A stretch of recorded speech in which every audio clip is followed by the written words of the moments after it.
वर्ग है एक स्क्वायर, ठीक है। वर्ग का मतलब होता है इंग्लिश में स्क्वायर। ऐसी एक संरचना एबीसीडी एक संरचना जिसकी सभी भुजाओं का मान क्या हो, एक जैसा हो, मतलब एक बराबर हो, उसकी सभी भुजाएं एक ही जैसी हों, यानी कि ए, ठीक है। ये होता है वर्ग।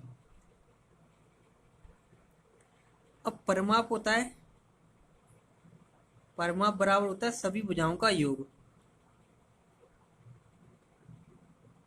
सभी भुजाओं का योग। तो वर्ग का परिमाप क्या हो जाएगा, वर्ग का परिमाप हो जाएगा सभी भुजाएं कौन सी हैं, ए, मतलब चारों भुजाएं कैसी हैं, एक जैसी हैं। तो ये हो गई 4a, 4 गुणा भुजा। तो वर्ग का परिमाप हो जाता है 4a, यानी कि 4 गुणा भुजा, ठीक है। वर्ग की जो अंदर की आकृति है ना, इसको बोलते हैं हम क्षेत्रफल, और ये बाहर की जो ब्लैक से बनी हुई है, ये आकृति होती है परिमाप। तो परिमाप बराबर होगा ये एक चारों भुजाओं का योग, ठीक है। अगर कोई व्यक्ति ए से स्टार्ट करता है चलना, तो यहाँ ए बी तक जाएगा, फिर बी सी तक जाएगा, सी डी तक जाएगा, फिर लौट के ए तक आएगा। तो ये टोटल इसने कितनी दूरी तय की है, वह उसे हम परिमाप बोलते हैं। यानी ये कोई खेत है, तो इसके चारों तरफ जो बाउंड्री बनी हुई है, अगर यहाँ पे पेड़ लगाने हैं हमें, तो वो पेड़ बाउंड्री पे लगते हैं। अगर यहाँ पे कोई तार वगैरह लगाने हैं खेत में, तो ये बाउंड्री पे लगते हैं, ठीक है। तो बाउंड्री जो होती है वो परिमाप होता है, और उसके अंदर जो कुछ हमें उगाते हैं, घास वगैरह या कोई फसल करते हैं, वो क्षेत्रफल में उगती है। तो बाहर चारों भुजाओं का योग क्या होता है, परिमाप।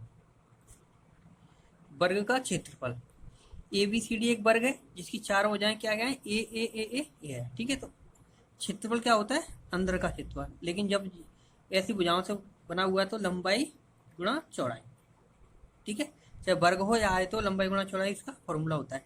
लेकिन इसमें क्या हो रहा है, इसमें देखो लंबाई भी ए है, चौड़ाई भी ए है, लंबाई भी ए है और चौड़ाई भी ए है।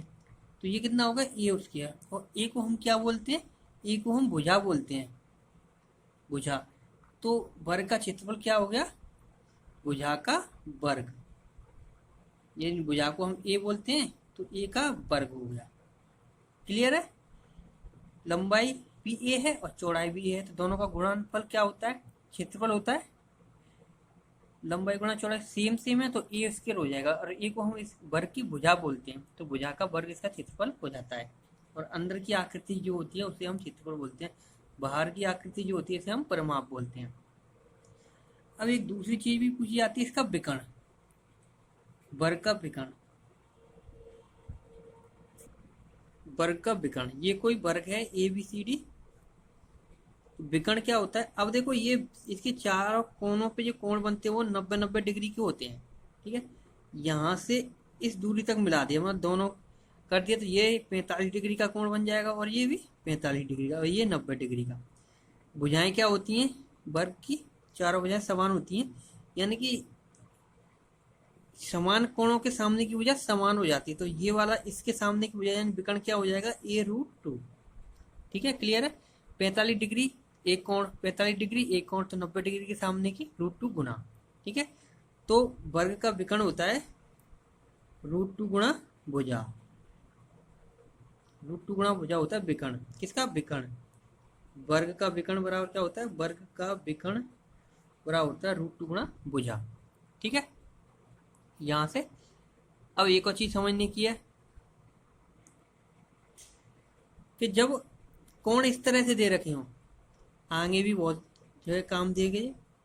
अगर कोण इसके सामने की भुजा ये है और ये भी कोण 45 का हो, तो जब कोण समान है तो उनके सामने की भुजा भी समान है। इस कोण के सामने की भुजा ए है, तो ये भी 45 डिग्री का कोण है, तो ये भी ए भुजा होगी। तो त्रिभुज के तीनों कोणों का योग कितना होता है, 180 डिग्री। ये 90 हो गया, तो बचा कोण 90। तो इस 90 के कोण के सामने की भुजा क्या हो जाएगी, 1√2, a√2। क्लियर है।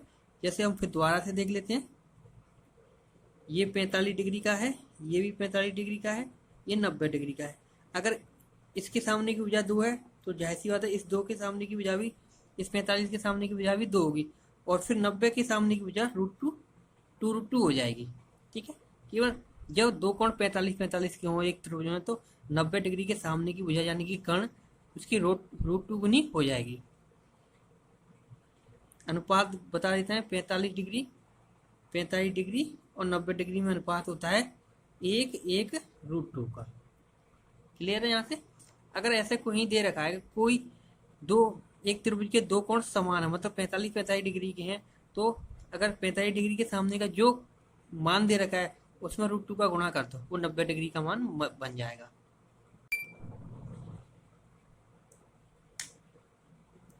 अब है वर्ग के सापेक्ष विकर्ण के सापेक्ष वर्ग का क्षेत्रफल। जब केवल क्वेश्चन के अंदर विकर्ण दे रखा हो और वर्ग का क्षेत्रफल पूछा हो तो क्या होता है कि वर्ग का क्षेत्रफल बराबर 1/2 विकर्ण का वर्ग। क्लियर है यहाँ से? जब केवल क्वेश्चन में विकर्ण दे रखा हो। अब हमें पता है, ठीक है, ये एक फॉर्मूला हो गया। ठीक है, यहाँ तक क्लियर है? अगर किसी कंडीशन में भुजा पूछी हो, यानी कि विकर्ण दे रखा हो और भुजा पूछी हो, तो हमें पता है, देखो इसका क्षेत्रफल क्या होता है, a²। 1/2 विकर्ण को मैं मान लेता हूँ विकर्ण का होल स्क्वायर। तो यहाँ पे क्या हो जाएगा, a√a² 2 गुणा ये ऊपर चली जाएगी विकर्ण का वर्ग। यहाँ से वर्ग उठाऊंगा तो अंडर में चला जाएगा, तो क्या निकल के आ जाएगा, 2a, 2 × a विकर्ण आ गया। तो अगर विकर्ण दे रखा हो, वर्ग का क्षेत्रफल पूछा हो, तो 1/2 विकर्ण का वर्ग होता है। क्वेश्चन नंबर 1 है, किसी वर्ग का क्षेत्रफल और उसके विकर्ण पर बने वर्ग के बीच का अनुपात ज्ञात कीजिए। मान लिया कोई ठीक है वर्ग है, किसी वर्ग का क्षेत्रफल और उसके विकर्ण पर बने, अगर ए भुजा है इसकी सभी की, तो इसका क्षेत्रफल कितना हो जाएगा, a²।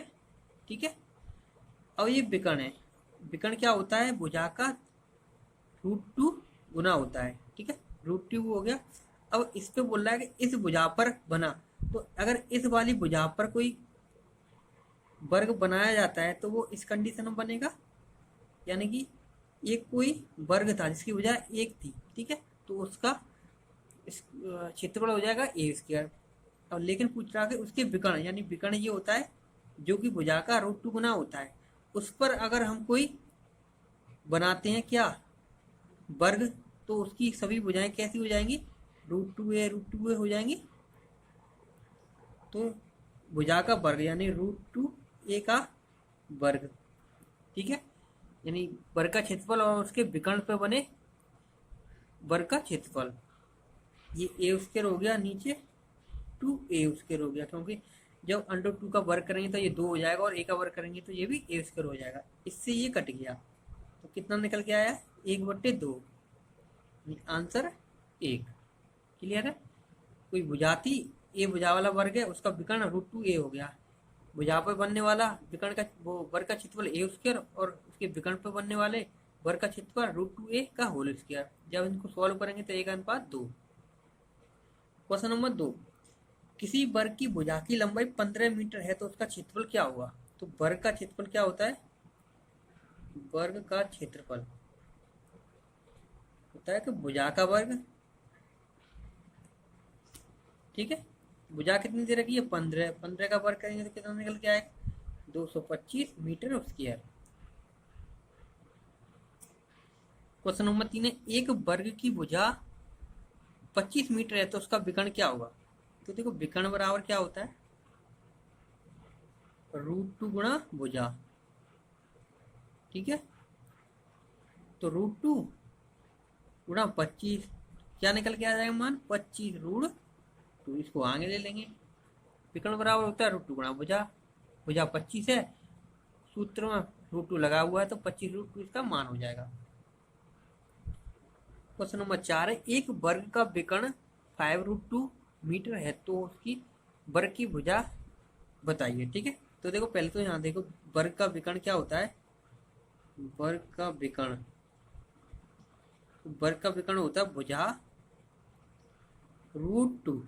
ठीक है, जो कि दे क्या रखा है, 5√2, यानी कि 2 तो दे रखा है और भुजा ये है, तो इसका मतलब 5 भुजा होगी, तो 5 इसका निकल के आ जाएगा। क्लियर है? नहीं तो मैं दोबारा से सॉल्व कर लेता हूँ ढंग से। जैसे विकर्ण की जब अगर हम 5√2 लिख देते हैं तो यहाँ भुजा की जगह पे ए मान लिया √2। अब ये √2 से √2 कट जाएगा तो ए बराबर क्या निकल के आ गया 5। ऐसे ही मैंने यहाँ से डायरेक्ट कर लिया था, वर्ग का विकर्ण बराबर होता है भुजा √2। तो देखो √2 दोनों में है और भुजा अकेली खाली है जिसकी जगह पर 5 आया हुआ है, तो भुजा का मान कितना हो गया 5। या हम एक तरीके से करते हैं तो वो ये वर्ग का विकर्ण 5√2 दे रखा है, इसका मान होता है भुजा √2। √2 से √2 कट गया, भुजा का मान 5 निकल आया। एक वर्ग का, जो क्वेश्चन नंबर 5 है, एक वर्ग का विकर्ण 10√2 है तो उसका क्षेत्रफल क्या होगा? तो वर्ग का क्षेत्रफल विकर्ण के प्रारूप में क्या होता है? वर्ग का क्षेत्रफल। तो वर्ग का क्षेत्रफल होता है जब विकर्ण दे रखा होता है 1/2 विकर्ण का वर्ग। ठीक है, तो 1/2 विकर्ण कितना दे रखा है 10√2। ठीक है, तो कितना हो जाएगा 10 का वर्ग हुआ तो ये 100, √2 का वर्ग होता है ये 2 से 2 कट गया तो लास्ट में कितना मान निकल के आया 100 मीटर स्क्वायर। क्वेश्चन नंबर 6 है, एक वर्ग का विकर्ण 12 मीटर है तो उसका क्षेत्रफल क्या होगा? तो वर्ग का क्षेत्रफल होता है जब विकर्ण दे रखा हो तो 1/2 विकर्ण का वर्ग। तो 1/2 विकर्ण कितना दे रखा है तो 12 है, तो 12 का वर्ग कर देंगे। 12 का वर्ग कितना होता है 144। 2 से काटेंगे तो ये 72 बार, तो कितना आंसर निकल के आ जाएगा 72 मीटर स्क्वायर। क्वेश्चन नंबर 7, एक वर्ग का विकर्ण 6 मीटर है तो वर्ग के क्षेत्रफल का आधा क्या होगा? तो देखो क्षेत्रफल निकाल लेते हैं। वर्ग का क्षेत्रफल 1/2 विकर्ण का वर्ग। क्लियर है? यहाँ से 1/2 विकर्ण कितना दे रखा है 6, तो 6 का वर्ग, 6 का वर्ग कितना हो जाएगा 36, 1/2 36। 2 से ये काटेंगे तो 18 आंसर निकल के आएगा इसके क्षेत्रफल का। लेकिन पूछा क्या है क्वेश्चन में, वर्ग के क्षेत्रफल का आधा। क्षेत्रफल कितना निकल के आया है, क्षेत्रफल निकल के आया है यहाँ से 18, तो इसका आधा करेंगे तो 18/2, तो 9 आंसर हमारा निकल आएगा। क्लियर था? यहाँ से जो 18 निकाला वो हमारा क्षेत्रफल वर्ग का निकल के आया है, लेकिन क्वेश्चन में आधा पूछा हुआ है तो उसमें 2 का भाग दे देंगे तो आंसर 9 आ जाएगा।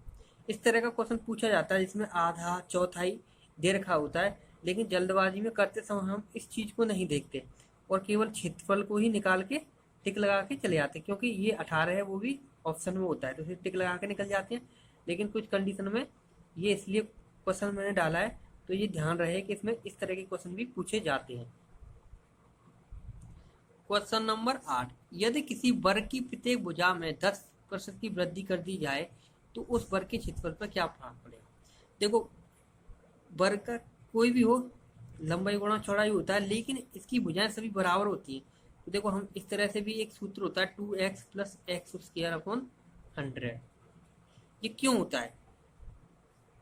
क्योंकि ये देखो x एक बार बढ़ाया, अगर 2 बार वृद्धि हो रही है, ठीक है, तो यहाँ पे x गुणा x/100। इस कंडीशन में ये 2x + x² 100 बनता है। देखो ये लंबाई ये चौड़ाई, ये लंबाई ये चौड़ाई का गुणा, लेकिन वर्ग में क्या होता है लंबाई भी सेम होती है चौड़ाई भी सेम होती है, इसलिए मैंने x + x लगाया हुआ है। ठीक है, तो यहाँ से रख लेंगे 2 गुणा 10 + 10 का वर्ग बटे 100,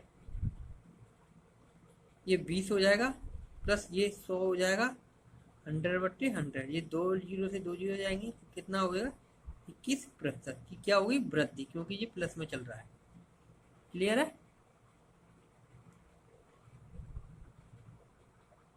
अगर कमी वाला क्वेश्चन पूछता, अगर यहाँ वृद्धि हो रही होती तो ये तो जुड़ गए, अगर कमी हो रही थी तो घटते, कमी हो रही तो क्या होता x - x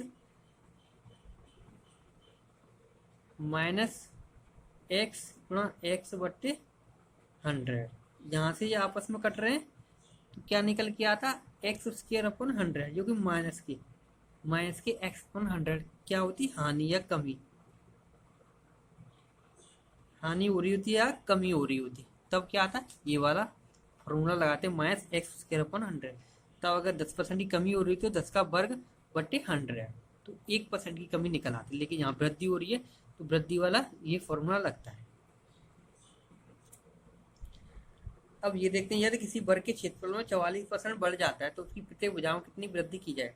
देखो ये किस फॉर्मूले से किया गया है, 2x plus x square upon 100, क्योंकि वृद्धि वाला फॉर्मूला तो यही है कि 44 हुआ है। अगर मैं कब 44 होगा, जब x के स्थान पर 20 दे रखा हो, यानी 2 गुणा 20 प्लस यहाँ पे भी x के स्थान पर 20 दे रखा हो बटे 100, तभी तो ये होता, ये 40 हो जाता, प्लस ये 0 से 0 कट गया तो ये 4, यानी कि 44%। इसका मतलब x की जब हमारा 20 आना चाहिए तो हर एक भुजा में 20% की वृद्धि की गई होती। सवाल से पता पड़ रहा है कि 2x प्लस एक्स स्क्वायर पर 100, यानी x की वैल्यू रख लो ऑप्शन में से, तो 20 रखते हैं तो 20 दूनी 40 और 20 का वर्ग यानी 4 निकल आएगा 100 से भाग देने के बाद, तो 44%। इसका मतलब लंबाई में 20% की वृद्धि की गई थी। क्वेश्चन नंबर 10, एक वर्ग की लंबाई और चौड़ाई में क्रम से 30% और 25% की वृद्धि की गई। इससे बनने वाले आयत के क्षेत्रफल वर्ग के क्षेत्रफल से कितना अधिक होगा। ठीक है, यहां से देखते हैं। देखो 30% को ले लेते हैं और यहां से 25% को ले लिया, ये कितना हो जाएगा, ये 30/100 और ये हो जाएगा 25/100। क्लियर है, यहाँ से कितना हो गया, ये हो गया 3/10 और यहाँ से 2500 का 1/4, दोनों में वृद्धि हो रही है, दोनों में वृद्धि। क्लियर था, यानी कि पहले जो थी, ठीक है, तो ये यहाँ पर क्या थी, ये हमने की है, ये पहले लंबाई, यानी कि पहली लंबाई फर्स्ट, ठीक है, और फर्स्ट चौड़ाई। ठीक है, पहले अगर लंबाई 10 थी तो चौड़ाई कितनी थी 4, तो दोनों का गुणा करेंगे तभी तो निकल के आएगा 40। ठीक है, क्षेत्रफल 40। अब देखो सेकंड लंबाई कितनी होगी, 10 और 3 13, ये 13 हो गई, और सेकंड चौड़ाई कितनी होगी, 4 और 1 5, इन दोनों का गुणा करेंगे 13 पन्ना 65। ठीक, क्योंकि क्षेत्रफल बराबर लंबाई गुणा चौड़ाई। दोबारा से समझ लेते हैं, लंबाई यानी 30% वृद्धि की गई तो प्लस 3/10, चौड़ाई में यानी 25% की वृद्धि की गई यानी प्लस 1/4। अगर नीचे वाली प्रारंभिक लंबाई थी तो दूसरी लंबाई कितनी हो गई 13, यानी प्रारंभिक लंबाई 10 थी और दूसरी लंबाई कितनी हो गई 13। ऐसे ही प्रारंभिक चौड़ाई कितनी थी 4 थी और 1 की वृद्धि के बाद दूसरी चौड़ाई कितनी होगी 5। ठीक है, तो पहले लंबाई चौड़ाई और जो जुड़ने के अधिकतम वृद्धि होने के बाद लंबाई चौड़ाई का गुणनफल कितना आएगा, पहली वाली का 40 और दूसरी वाली का 65। तो देखो अब इसमें कितनी वृद्धि हो गई, ये 65 हो गया, ये 40 था, तो ये 25 की वृद्धि हो गई। इसमें दोनों को जब घटाएंगे तो 25 की वृद्धि होगी। और प्रारंभिक चीजें नीचे रखते हैं, यानी प्रारंभिक क्षेत्रफल नीचे रखेंगे इंटू 100, 0 से 0, ये 2 से 2 बार, ये 5 से 5 बार, 25 गुणा 5 125/2, इसका मान कितना होता है 62.2% की क्या होगी, वृद्धि हो जाएगी। इसको हम x प्लस वाई वाले फॉर्मूले से भी कर सकते थे, तो वो करते हैं कि एक बार 30% की वृद्धि हुई, फिर 25% की वृद्धि हुई, प्लस दोनों में वृद्धि हो रही है तो ये बटे 100, ये कितना हो जाता, ये हो जाता 55, प्लस ये कितना हो जाता, ये हो जाता 7.5, दोनों को जोड़ेंगे तो कितना हो जाएगा 62.5, तो यहां से भी निकल आता 62.5। अब क्वेश्चन नंबर 11, 16,200 वर्ग मीटर क्षेत्रफल के एक वर्ग के विकर्ण की लंबाई क्या होगी। अब देखो क्षेत्रफल बराबर होता है 1/2 विकर्ण का वर्ग। ठीक है, क्षेत्रफल कितना दे रखा है 16,200 बराबर 1/2 विकर्ण को मैं मान लेता हूँ एक्स स्क्वायर। अब इसका गुणा इसमें हो जाएगा, कितना हो जाएगा 16 बराबर एक्स स्क्वायर। ठीक है, और ये कितना हो गया 324,000, ये एक्स स्क्वायर है। अब एक्स की वैल्यू क्या हो जाएगी, इस पे अंडर रूट चढ़ जाएगा, तो ये किसका मान होता है,